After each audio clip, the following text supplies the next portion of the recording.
برادر ملت اسلامیہ، السلام علیکم ورحمۃ اللہ تعالی وبرکاتہ۔ نحمدہ ونصلی علی رسولہ الکریم، اما بعد، فاعوذ باللہ من الشیطان الرجیم، بسم اللہ الرحمن الرحیم۔ وکونوا مع الصادقین، صدق اللہ العظیم وصدق رسول النبی الامین المطین المعین المبین الکریم، ونحن علی ذلک لمن الشاہدین والشاکرین والحمد للہ رب العالمین۔ آئیے ہم آپ مل کر سب سے پہلے آقا انعامدار مدنی تاجدار احمد مجتبیٰ جناب محمد مصطفیٰ صلی اللہ تعالی علیہ وسلم کی بارگاہ میں جھوم جھوم کر درود پاک پڑھیں۔ اللہم صلی علی سیدنا شفیعنا مولانا محمد بارک وسلم، صلاۃ و سلام علیکہ یا رسول اللہ صلی اللہ تعالی علیہ وسلم۔ معزز سامعین، دنیا کے ہر مسلمان جو سنی صحیح العقیدہ ہے وہ اللہ کی ولیوں سے محبت رکھتا ہے، وہ اللہ والوں کو چاہتا ہے، ان کے دربار پر جاتا ہے اور ان سے فیوز و برکات حاصل کرتا ہے۔ اللہ رب العزت فرماتا ہے وَكُونُوا مَعَ الصَّادِقِينَ، اور سچوں کے ساتھ ہو جاؤ۔ حدیث پاک میں ہے کہ اللہ والوں کا ذکر کیا کرو، تو اللہ والوں کا ذکر کرنا اور اللہ کے ولیوں کے ساتھ ہو جانا جو سچے ہیں، تو ان سے بہتر اور سچے کون ہو سکتا جسے دنیا غریب نواز رحمۃ اللہ علیہ کے نام سے جانتی ہے۔ ایک سچے عاشق رسول، ایک سچے مومن، ایک سچے اللہ والے سیدنا خواجہ غریب نواز رحمۃ اللہ علیہ کا نام ہمیں فہرست میں ملتا ہے۔ آج زمانے میں کچھ لوگوں نے یہ کہہ ڈالا کہ صرف سنیوں کا یہ طریقہ ہے کہ اللہ کے ولیوں کی بارگاہوں میں یہ جایا کرتے ہیں، آخر ملتا کیا ہے؟ تو یہ صرف سنیوں کا طریقہ نہیں ہے، بلکہ خود اللہ تبارک و تعالیٰ نے فرمایا ہے کہ سچوں کے ساتھ ہو جاؤ، یعنی ولیوں کے ساتھ ہو جاؤ۔ رب تو یہ بھی فرماتا ہے کہ میرے ولیوں کو کوئی خوف بھی نہیں، کوئی غم نہیں ہے۔ رب فرماتا ہے کہ یا رسول اللہ آپ فرما دیجئے کہ جو اللہ کے ولیوں سے دشمنی رکھتا ہے وہ مجھ سے دشمنی کرتا ہے، وہ مجھ سے جنگ و قتال کر لے۔ تو ان تمام احادیث اور آیت کریمہ سے یہ ثابت ہوتا ہے کہ اللہ والیوں کو ماننا ضروری ہے، ان سے وابستہ رہنا ضروری ہے۔ اچھا، ہوتا بھی یہ ہے، ذرا توجہ رکھیے گا، میں چند باتیں آپ کو ابتدائی بتاتا ہوں۔ آدمی جس کو دشمن بناتا ہے، جو ہمارا مرد مقابل دشمن ہوتا ہے، صرف اس کی ذات سے ہمیں دشمنی نہیں رہ جاتی ہے، بلکہ ان کے اندر جو صلاحیت ہوتی ہے اس سے بھی ہمیں نفرت ہونے لگتی ہے۔ دشمنی ذات سے ہوتی ہے پہلے انسان کی۔ مثلا مان لیجئے کہ اگر کسی ڈاکٹر سے کوئی دشمنی کرتا ہے یا کسی عالم سے کوئی دشمنی رکھتا ہے، تو پہلے تو وہ اس آدمی سے، یعنی جو انسان عالم ہے یا ڈاکٹر ہے، پہلے اس سے وہ دشمنی رکھتا ہے، پھر دھیرے دھیرے اس کی جو ڈگری ہوتی ہے نا، اس کو بھی وہ ناپسند کرتا ہے۔ پھر اگر وہ مان بھی لیتا کہ ہاں اس کے پاس فلاں صلاحیت، وہ عالم ہے، تو پھر اس کے اندر کمیاں نکالنا شروع کر دیتا ہے۔ تو دشمنی کہاں سے شروع ہوئی تھی؟ ایک انسان کی ذات انسان سے ہوئی تھی، لیکن یہی ذات انسان کی دشمنی نے اس کے اندر کی جو خصلتیں تھیں اس سے بھی دشمنی قرار ڈالی۔ ٹھیک اسی طریقے سے، جملہ یاد رکھیے گا، ٹھیک اسی طریقے سے انسان جب اللہ والوں سے دشمنی رکھتا ہے تو وہ دھیرے دھیرے اللہ اور اس کے رسول سے دشمنی لے لیتا ہے۔ خواجہ غریب نواز رحمۃ اللہ علیہ کے تعلق سے کسی کہنے والے نے کہا کہ یہ معین الدین ہے، معین کا معنی الگ نکال لیا، دین کا معنی الگ نکال لیا، حسن کا معنی الگ نکال لیا، طرح طرح کے فضول خرافات یا نکال کر کے انہوں نے دشمنی کر لی۔ پھر آخر میں آ کر کے اس نے کہا کہ لقب کہنے والوں نے، لقب دینے والوں نے دیا کہ وہ تو عطائے رسول ہے، تو پھر وہ معاذ اللہ یہاں تک چڑھ پڑا کہ اس نے نااہلی کی وجہ سے کہہ ڈالا عطائے رسول ہے، یعنی رسول نے عطا کیا تو معاذ اللہ رسول نے غلط کیا، گویا رسول اللہ کے انکار کر ڈالا، اس نے دھو بیٹھا ایمان سے ہاتھ۔ تو بتا یہی رہا تھا کہ ایک انسان ذات انسان سے دشمنی ہوتی ہے، لیکن دھیرے دھیرے اس کے اندر جو خصلتیں ہوتی ہے اس سے بھی انسان کو دشمنی ہو جاتی ہے، دشمنی ہو جاتی ہے۔ بہرحال اللہ تبارک و تعالی ہمیں اللہ والوں کے سایوں میں رکھے، ان سے وابستہ ہمیشہ رکھے۔ آج کے بیان میں ہم باتیں کریں گے چند امور پر۔ سیدنا خواجہ غریب نواز رحمۃ اللہ علیہ کے سیرت پر توجہ کے ساتھ سنیے گا۔ کچھ باتیں جو ہمیں جھنجھوڑتی ہے ان کو میں سنانے کی کوشش کروں گا، آپ سنیے اور اپنی زندگی کے اندر لانے کی کوشش۔ دیکھیے، آپ مقام سنجر میں پیدا ہوئے، اور جب آپ پیدا ہوئے تھے تو اس وقت کا عالم یہ تھا کہ جس مقام پر آپ پیدا ہوئے، یعنی جس محلے میں آپ پیدا ہوئے تھے، اس محلے کا حال یہ تھا کہ اس محلے میں ہر ایک تہجد گزار تھے۔ اللہ اکبر! نماز تو پنجگانہ پڑھتے ہی تھے، اس کے بعد کسی کی تہجد کی نماز بھی قضا نہیں ہوا کرتی تھی، لیکن بتانے والوں نے بتایا کہ 13 رجب المرجب کی تاریخ تھی، سن 537 یا 587 لکھنے والوں نے لکھا۔ تو بتایا یہ جاتا ہے کہ ایک رات ایسی بھی آئی کہ انہوں نے دیکھا، ان لوگوں نے دیکھا کہ ایک اچانک ایک ایسی خوشبو اور ایک ایسی اجالا پھیلی ہوئی تھی، ایک اجالا بڑی تیز سے پھیلی ہوئی تھی۔ جب لوگوں کی آنکھیں کھلی تو وہ چونک پڑے، وہ یہ سمجھنے لگے کہ ہماری تہجد کی نماز آج نکل چکی ہے، صبح صادق ہو گئی ہے، تہجد نکل گئی۔ تو وہ ان کی تہجد، انہیں یہ گمان ہوا کہ آج تہجد کی نماز قضا ہو گئی ہے۔ انہوں نے ایک دوسرے کو اٹھانا شروع کر دیا، کیونکہ ان کا ایک دستور تھا کہ ایک اٹھتے تو سب کو اٹھایا کرتے تھے کہ چلو تہجد کا وقت ہو چکا، اب تہجد کی نماز پڑھتے ہیں۔ تو سب کو اٹھایا تو سب چونکنے لگے کہ آج ہماری تہجد کی نماز قضا ہو گئی ہے۔ کسی کی آنکھیں آسودہ تھی، لیکن سب نے کیا دیکھا کہ جامع مسجد کے قرب و جوار میں ایک گھر ہے، جس گھر کے اوپر آسمان سے نور تجلی، اللہ رب نور رحمت نور کی بارش ہو رہی ہے، ایک ایسی روشنی پھیلی ہوئی ہے۔ سب کے سب اس روشنی کو دیکھنے کے بعد جامع مسجد کے پاس پہنچے۔ جامع مسجد کے پاس پہنچنا تھا تو دیکھا کہ کسی اور کا مقام تو نہیں ہے، یہ تو ایسے بزرگ کا مقام ہے جسے دنیا غیاث الدین رحمت اللہ علیہ کے نام سے جانتی ہے، جو خود حافظ قرآن بھی ہے، عالم دین بھی ہے، اور جن کی زوجہ مبارکہ، جن کی بیوی خود حافظہ بھی ہے، خود عالمہ بھی ہے، جنہیں ام الورا کے نام سے جانا جاتا ہے۔ سب نے گھر کو گھیر لیا۔ گھر کو گھیرنا تھا، اتنے میں غیاث الدین کا دروازہ کھلتا ہے۔ غیاث الدین کا دروازہ کھلنا تھا، کیا دیکھتی ہے کہ ایک دائی اندر سے آتی ہے۔ اس دائی نے کہا، صد مبارک مبارک ہو لوگو، سنو سنو، اے سنجر والے سنو سنو، آج غیاث الدین کے گھر میں ایک بچے کی ولادت ہوئی ہے، آج غیاث الدین کے گھر میں ایک بچہ پیدا ہوا ہے۔ لوگوں نے کیا دیکھا کہ اس بچے کی ولادت کے موقع پر اللہ تبارک و تعالیٰ نے رحمت انوار کی بارشیں عطا کر دی ہے۔ آج جو روشنی ہم دیکھ رہے ہیں یہ سورج کی روشنی نہیں ہے، بلکہ یہ تو جو بچہ غیاث الدین کے گھر میں پیدا ہوا ہے، اس کی پیدائش کے موقع پر یہ روشنی پھیلی ہوئی ہے۔ یہ وہ روشنی تھی، انہوں نے دیکھا۔ پھر اس کے بعد تمام لوگوں نے دیکھا کہ غیاث الدین کے گھر میں بچہ پیدا ہوا ہے۔ ہوا یہ میٹر کہ پھر ادھر سیدنا غیاث الدین خواجہ غریب نواز کے والد گرامی اور والدہ نے کہا اس بچے کا نام کیا رکھا جائے؟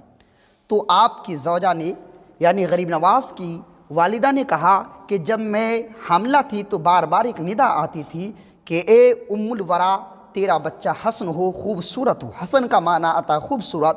تو ام الورا نے کہا کہ میں یہ چاہتی ہوں کہ اس بچے کا نام وہی رکھ دیا جائے جو مجھے بار بار غیب سے ندا آتی تھی، یعنی حسن رکھ دیا جائے۔ جب یہ نام رکھ دیا، متفق ہو گئے دونوں جنے، تو دونوں کا متفق ہونا تھا کہ حسن نام رکھا۔ اتنے میں غیب سے ندا آئی، حسن معین الدین، یعنی خوبصورت ہے وہ جو دین کا رہبر ہے، جو دین کا معین ہے، یہ نام رکھنا تھا۔ وہی سیدنا خواجہ غریب نواز ہے۔